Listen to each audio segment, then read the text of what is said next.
Hamas has told news agencies that it has approved a list of 34 captives to be released as part of a potential ceasefire deal. The list was reportedly proposed by Israel. Hamas says it's ready to return the captives, quote, dead or alive, but the group says it needs a week of calm to identify them and their condition. It also says that any agreement will depend on an Israeli withdrawal from Gaza and a permanent ceasefire. Hamas told Reuters that it has seen no progress from Israel on this request. Israeli Prime Minister Benjamin Netanyahu's office says that Hamas has yet to provide a list of the captives. And as Israel and Hamas debate the details of that deal, the Palestinian death toll mounts in Gaza. At least 31 people have been killed in the past 24 hours. The Israeli military targeting densely populated areas, causing mass civilian casualties. 13 Palestinians were killed in attacks across Gaza overnight. In the al-Bureij camp in central Gaza, Israeli shelling on a residential complex killed at least 3 people. One of them was a child. A second child is still missing.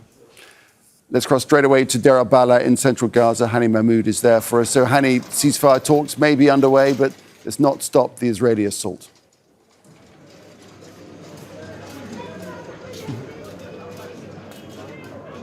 Yes, and tragically enough, the number of casualties and those killed in the Israeli attacks continue to rise. Just in the past few minutes, we heard a confirmed report from a medical staff inside the Al-Aqsa hospital that the child, that's a little girl, under the rubble that was missing, and throughout the night there was ongoing search, and early hours of this morning, there were civil defense crews in Central Air were not able to remove her body from under a huge pile of rubble until the past few minutes. That is increasing the number of casualties and those killed in the attack on al-Bureij refugee camp on a residential building to 4 people now. On a separate attack in other areas in the Gaza Strip, in Rafah, for example, 3 separate attacks leading to the killing of 7 people, including 2 farmers who were sleeping on their own farm, waiting for the morning to break, so to start harvesting and getting stuff to the much depleted market. This is in northern part of Rafah city, away from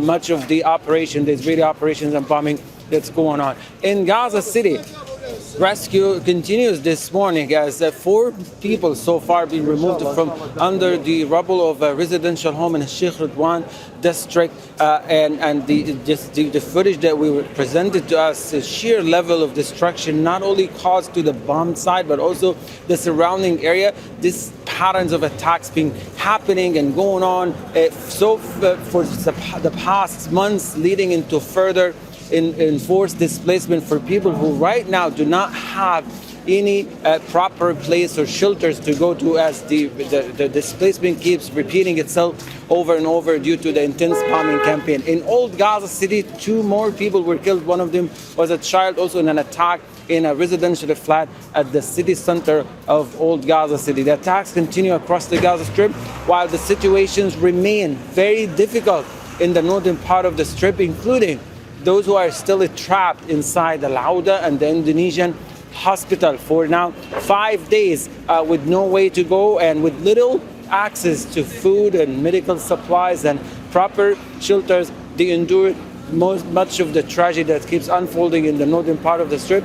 And on top of that, they're cut off from the outside world to continue to plead for someone to help, including international organizations. All right, Hani, I'll leave it there for now. Thanks very much for that update from Deir el-Balah in central Gaza. Make sure to subscribe to our channel to get the latest news from Al Jazeera.